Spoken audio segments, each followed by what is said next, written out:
Hi everybody, I'm Breathe the Plant Lady. Today I want to talk to you about growing lilacs in the southeast. Here in North Carolina, lilacs aren't really a common part of the landscape. The varieties that you traditionally find at garden centers really don't have that great fragrance. And as a northern transplant, lilacs are just something that I don't want to live without. That smell, it's a very powerful scent memory. It takes me back to my childhood in Michigan, and I'm so grateful to be able to have this as a part of my North Carolina landscape.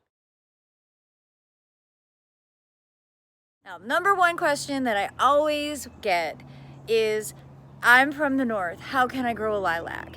And most of the time the answer is you can't. Lilacs don't like heat, we don't have enough chill hours for them, and we also have the climate that is ideal for basically every disease that will get onto a lilac.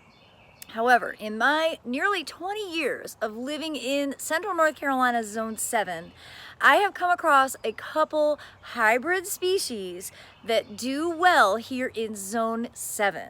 And so that is what I want to share with you today so that I can encourage all of you northern transplants, just like myself, to be able to grow a lilac that actually has the proper fragrance.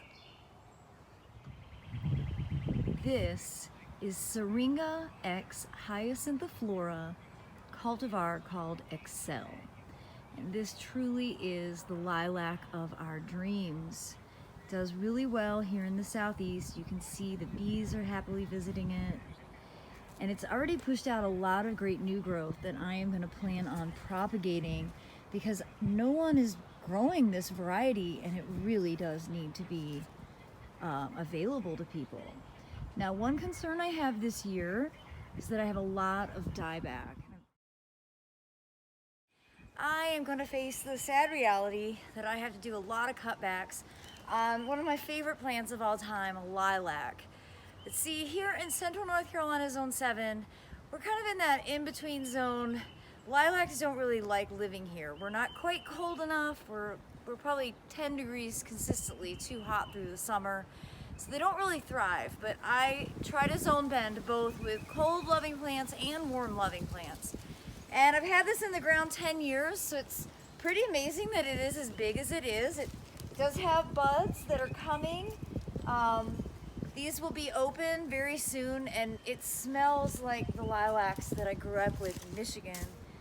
But this year, there's been a lot of dieback on it. So the process is really easy. You just want to get a sharp pair of loppers and you want to cut it all the way down to like where the damage is at. So, you know, you're looking to see where there's no life in the branch and then remove that entire section off. I've already done some significant pruning on it, but I'm looking here and I'm seeing, you know, more dead branches that need to be pruned. And then I hesitated to prune this entire section, but you see it's really lacking vigor. And I don't want to be hasty, but you see this is really the only little bit of growth on this whole section, although I see some coming.